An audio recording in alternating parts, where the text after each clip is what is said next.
Good evening, live from this news center of the Sultanate of Oman television. Here we present to you 7 o'clock news bulletin. First, the headlines.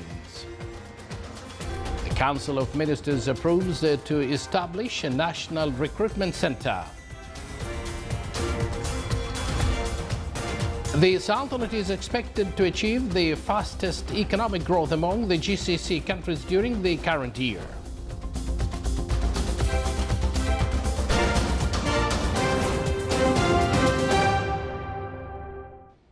Good evening once again, and thank you for joining us. Those with headlines, and now the news in detail. His Majesty Sultan Qaboos received a cable of thanks from the custodian of the two holy mosques, King Salman bin Abdul Aziz Al Saud of Saudi Arabia, in reply to His Majesty's condolences cable on the death of His Royal Highness Prince Talal bin Abdul Aziz Al Saud. His Majesty the Sultan sends a cable of condolences to His Excellency President Rodrigo Duterte of the Philippines on the victims of floods and landslides caused by Tropical Storm Usman that swept the central Philippines. Within the context of the government's continuous follow-up of a program to provide more employment opportunities for Omanis, the Council of Ministers reviewed in its session held today the executive stance of employment of national manpower. The Cabinet decided to activate employment track in various sectors of the state. The setting up of a national recruitment center has been approved, combining both public and private sectors with a view to expediting the rate of employment and tackling any obstacles or challenges that might obstruct this track. All matters related to this center will be finalized before the end of February 2019. His Excellency General Sultan bin Mohammed Al Nu'mani, Minister of the Royal Office, received in his office today General Sir Carter, Chief of the Defense Staff of the United Kingdom, and his accompanying delegation. The two sides exchanged cordial talks that are of interest to the two countries. They reviewed much of the good historic relations binding the Sultanate and the United Kingdom in all fields, as well as means of promoting them to serve the interest of the two friendly countries. His Excellency Sayyid Badr bin Saud bin Harb Al Busaidi, Minister responsible for Defense Affairs, received in his office at Muaskar Bayt Al Falij today General Sir Carter, Chief of the Defense Staff of the United Kingdom, and his accompanying delegation currently visiting the Sultanate. The meeting discussed the outcomes and lessons learned from the Omani-British Joint Military Exercise Al Saif Al Sariya 3, which was implemented last October. The meeting also reviewed fields of the existing military cooperation between the two friendly countries and means of enhancing them. It also discussed matters of common concern.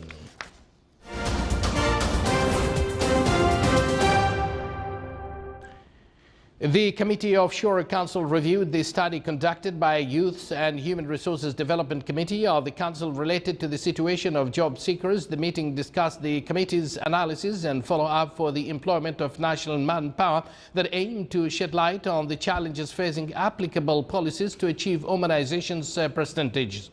Plans for different fields, including economic sectors, were also reviewed. The plan is hoped to observe the number of job seekers annually. The committee pointed out to the importance of achieving Omanization rates at the follow-up of the private sector's commitment. The Minister of Manpower announced that it has called more than 3,400 job seekers to conduct job interviews and complete for more than 270 job opportunities at the private sector's establishments. The ministry called 230 job seekers in the Governorate of South Al-Batin to occupy administrative and technical jobs at a number of private sector's establishments. The vacancies were in the fields of civil engineering, accounting, oil and gas, construction and financial and administrative supervision. It's worth mentioning that the job seekers are holding various degrees, qualifications and certificates.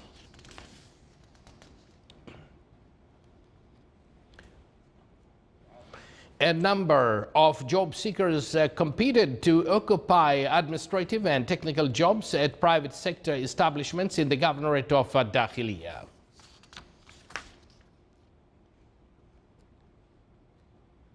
In the governorate of Dhofar, a number of job seekers competed for administrative and technical jobs at 13 establishments affiliated to the private sectors in that governorate.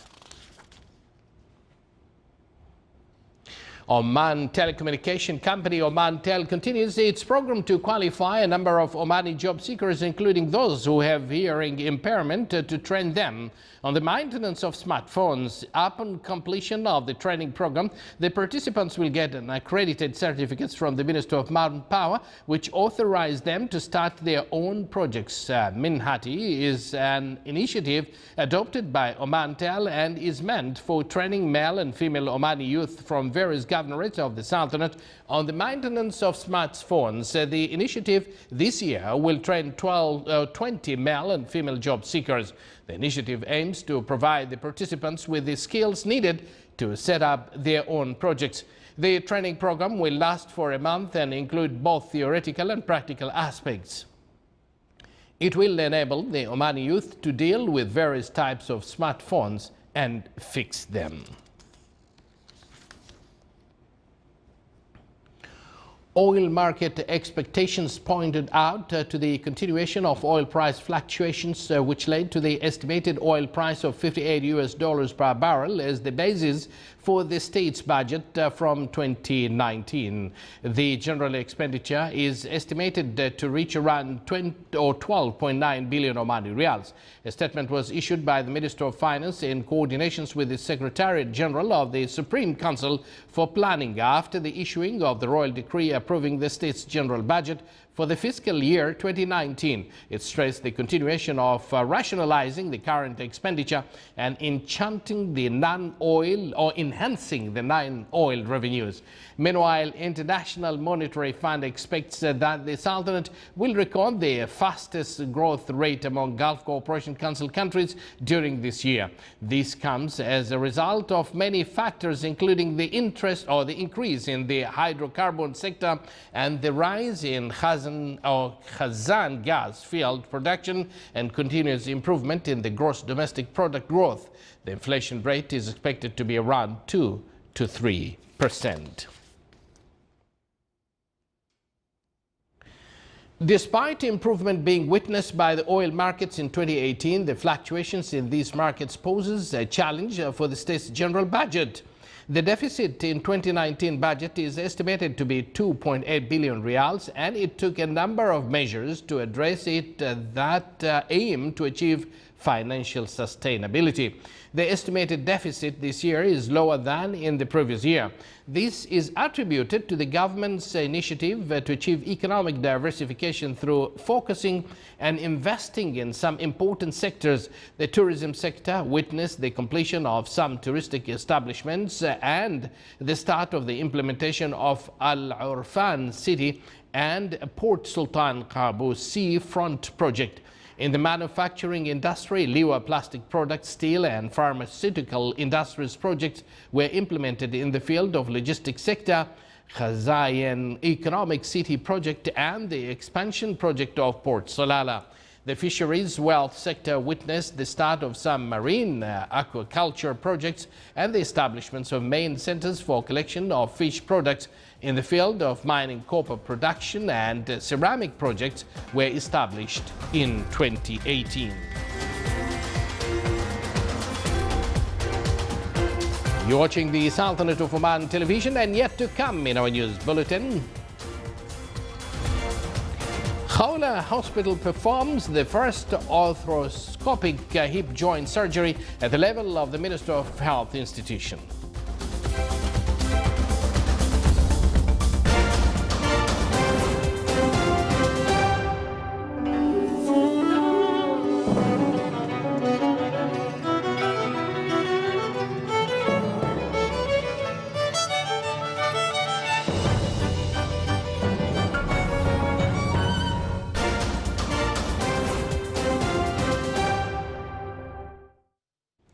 Welcome back to the news here in the Sultanate of Oman television. The Special Economic Zone Authority in Duqm CESA today signed an agreement with the Fire, Fisheries and Food Industries Company, by virtue of which the company has acquired a usufruct of land for construction of a factory for fish packaging and canning and production of fish oil, with a total investment cost estimated at 10 million Omani riyals.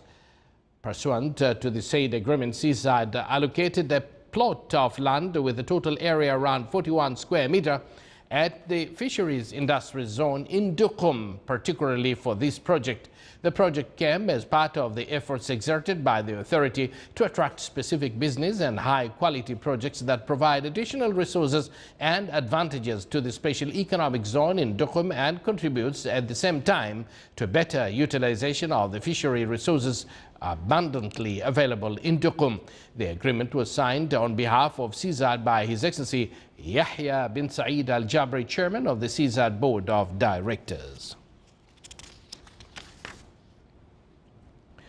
Over the 12 months to October 2018, price change for consumer goods and services excluding housing in the Gulf Cooperation Council GCC countries rose by 4.2% according to figures released today by the GCC Statistical Center.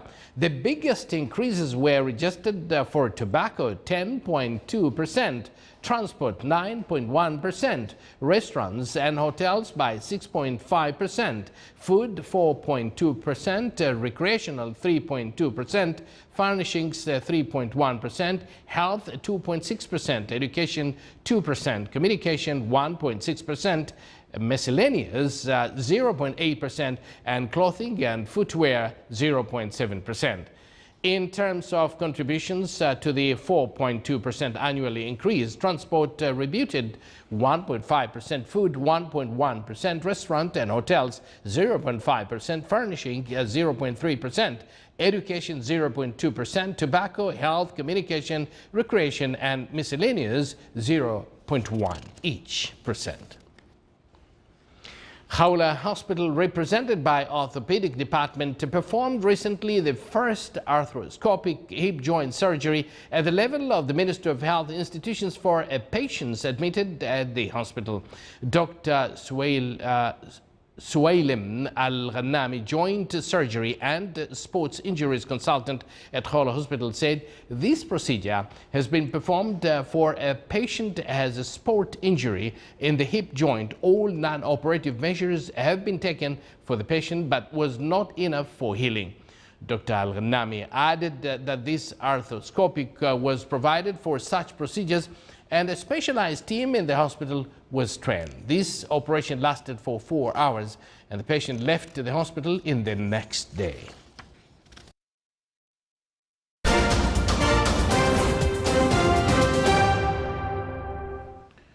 With little resistance from a friendly White House, the Israeli government has gone on a settlement push in the West Bank since President Donald Trump took office, laying the groundwork for what could be the largest binge in construction in years.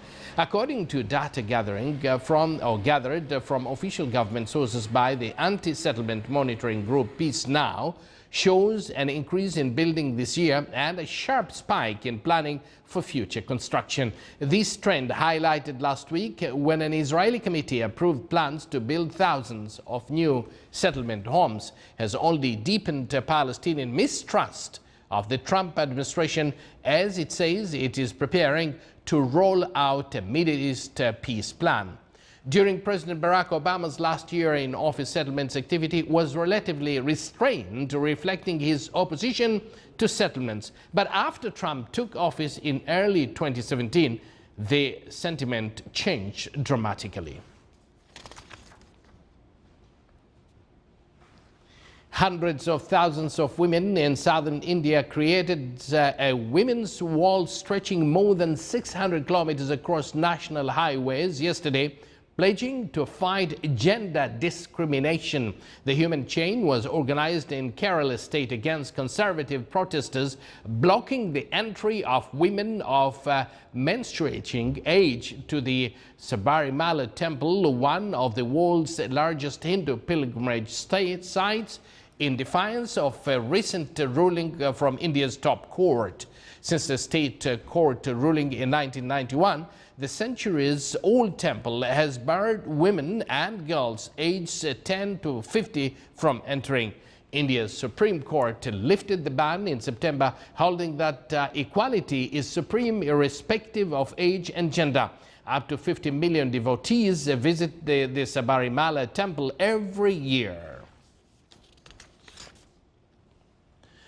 6 people were killed and 16 others injured early today when a Danish passenger train apparently hit a falling cargo from a passing freight train as it crossed a bridge linking central Denmark islands.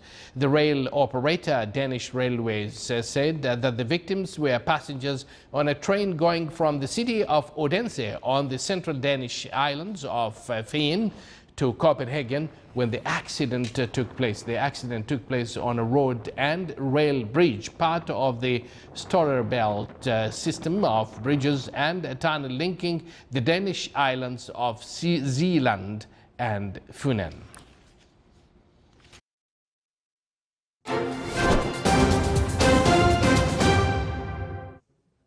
And now for the general weather forecast around the Sultanate. Clear skies will prevail over the most of the governorates with chances of low clouds and fog late at night and early morning over the governorate of South Sharqiya, Al-Wusta and the Far.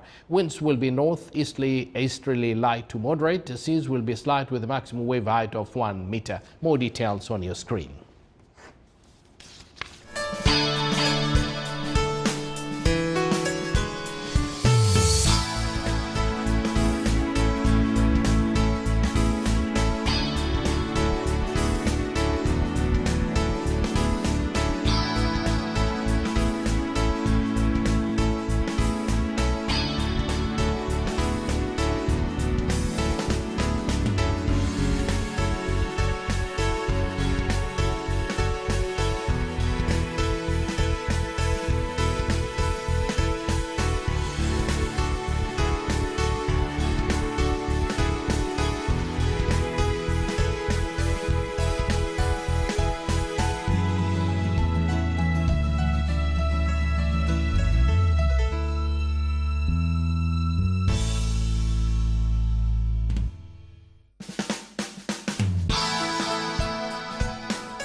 You're watching the Sultanate of Oman television, and before we end tonight's bulletin, here are the main points once again.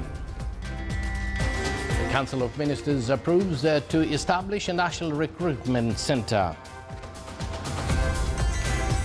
The Sultanate is expected to achieve the fastest economic growth among the GCC countries during the current year. And with that, we do conclude this news bulletin brought to you live from this news center of the Sultanate of Oman television. From the entire news team and myself, we do thank you for joining us. Wish you a pleasant evening and good night.